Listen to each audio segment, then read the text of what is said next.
Rome rose to the pinnacle of its extraordinary power and glory in the 200 years after Christ. It grew until the empire united all lands from Spain to Syria and from Scotland to Egypt. More prosperity, more stability, and more peace than the Western world had ever seen. But there was nothing mystical about the chaos of the 3rd century.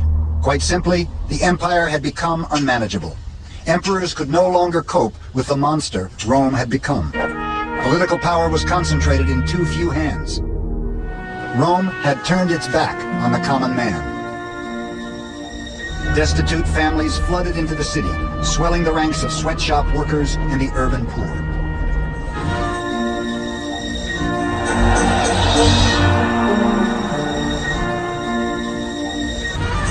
The proletariat are idle, lazy, and devote their whole life to drink, gambling, brothels, shows, and chariot races.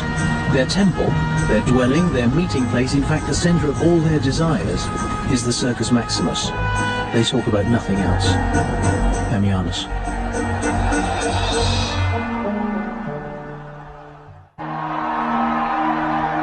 Intent on distracting themselves, most Romans didn't notice the social fabric of their empire shredding all around them.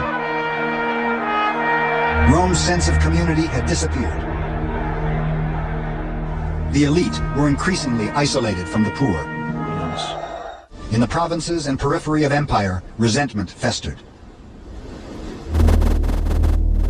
The great Roman orator, Cicero, had foreseen it all. Words cannot express, gentlemen, how bitterly we will be hated among foreign nations because of the outrageous conduct of the men we have sent to govern them. All the provinces are complaining about Roman greed and Roman injustice.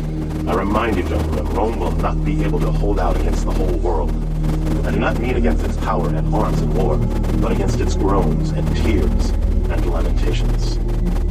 The American Republic is in remnant status.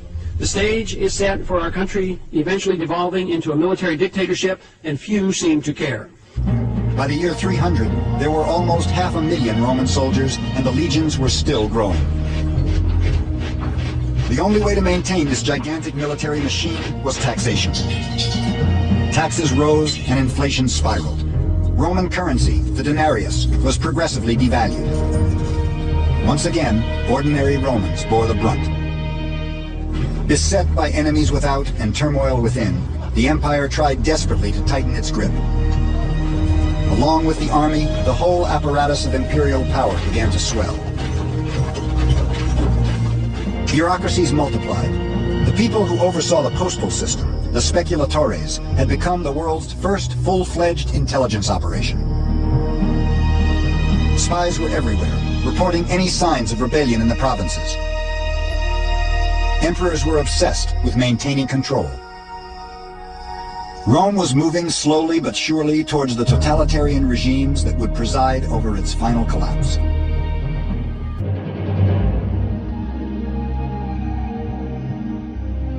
Who was the biggest contributor to the Clinton-Gore ticket in 1992? Not a corporation, not a labor union, not a Hollywood mogul, but Indonesian businessman James Riyadi, who gave $450,000 to elect Bill Clinton. The Riyadis and their executives gave an additional $600,000 to the Democratic National Committee and Democratic state parties. The Riyadis' corporate flagship is the Lippo Group, a multi-billion-dollar financial conglomerate with business ties to China's communist government. The patriarch of the business empire, Mokhtar Riyadi, and all three of his sons have fled the country. In 1977, Mokhtar Riyadi became partners in one of America's largest investment banks, Stevens Incorporated in Little Rock, Arkansas. His son, James Riyadi, interned there and soon began a friendship with Arkansas Attorney General Bill Clinton. Thus began a friendship that has lasted 20 years and has spread a web of intrigue, financial corruption, and foreign influence into American government. In return for their generosity, the Riyadis and their friends were given unparalleled access to the White House. On the afternoon of April 19, 1993, 80 members of the Branch Davidian religious cult were holed up in their compound outside Waco, Texas. On that same day, James Riyadi, John Huang, and other Chinese officials were visiting President Clinton in the Oval Office. The television in the corner showed CNN's live coverage of the burning compound, as 17 American children were dying in a burning inferno. But the president took time out to give his visitors a tour of the White House. In their book, Year of the Rat, Edward Timberlake and William Triplett have connected the dots between the Clinton White House and the Communist Chinese. Some examples are as follows. The Riyadi family, with connections to Communist China's KGB, became the largest contributor to the Clinton-Gore campaign in 1992. Communist agents and representatives of Chinese organized crime were granted extraordinary access to the White House. They had targeted Bill Clinton 15 years earlier when he was an obscure politician in Arkansas. America's defense and foreign policy have been twisted to benefit Clinton and Gore foreign backers, including the Chinese military.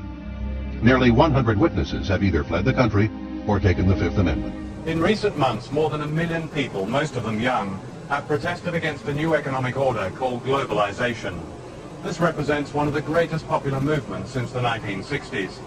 Surely never before has the human race enjoyed such amazing capacity to create wealth and reduce poverty.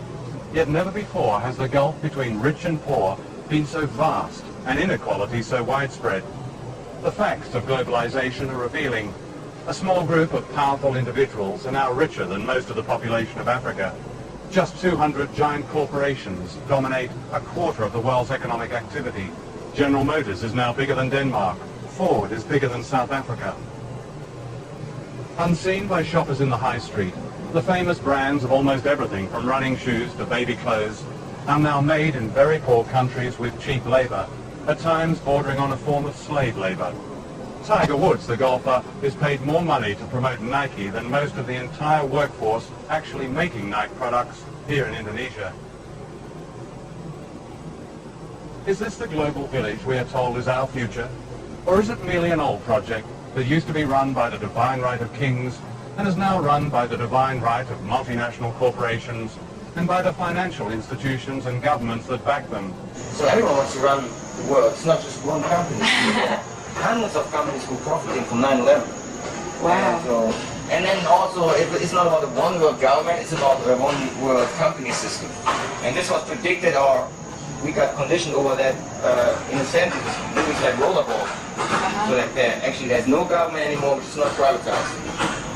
Whether it's India is in reality Lockheed, or the United States is in reality also Lockheed, because SIIC, no one talks about that company.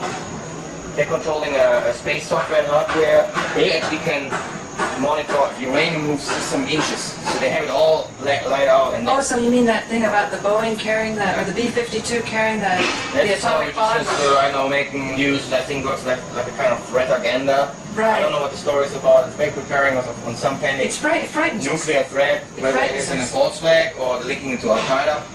I have to look more at the story. But it seems to distract also from the evidence on direct anti-weapons. So you feel if people stay close to that topic, they have to Google direct entrance and put in additionally Lockheed, SIC, Boeing.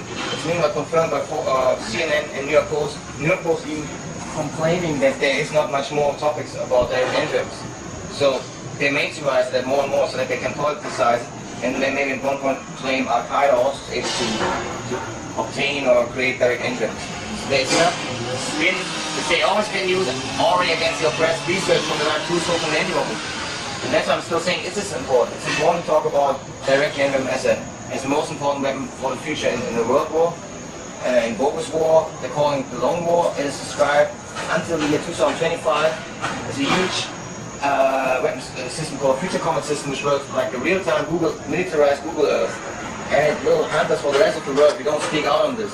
So there's so much homework to do. We are in 2 years behind the curve. This is important about thermite used in the Twin Towers. It's a silly joke. It was planned into the movement to extract complete direct. That's why the name is direct energy, coming here from the ground. There was a war in this year called Urban Resolve, linked to the Space Command created in 1996, who is in charge of developing a weapon system, mobile weapon system, like Thor, Aenfroy. Thor is an Israeli direct energy weapon system. We have Jonatron, which is General Dynamics, ironically linked to Bob Bowman. Bob Bowman was in charge of General Dynamics, and that explains why he introduced criticism, hanging out criticism against Star Wars. And he's from the inside, same like Stephen Jones, this is Los Alamos. And then they have already cultists like David Griffin, And then we have the brainwash loose changes and the brainwash elections. And then we have maybe authentic media activists, but they also got infiltrated already, so we are changed. It's getting sabotaged by some obscure people who maybe use the air hangar as a distraction, like they did in the 60s to keep the activist base by just talking about health side effects in Vietnam, by not addressing the industrial complex. So these are all things which triggers again, turning the movement to a cult, to a religion, attaching them to spiritual New Age people like Rudolf Stein's eco-feminist diversion, watering down weather modification weapons, making global warming bigger as it is, while in reality it's a result also of weather modification. Attaching them to people, it's also nonsense because there is no running out all. It's just a distraction to not talk about the partner project, which is basically restructuring business.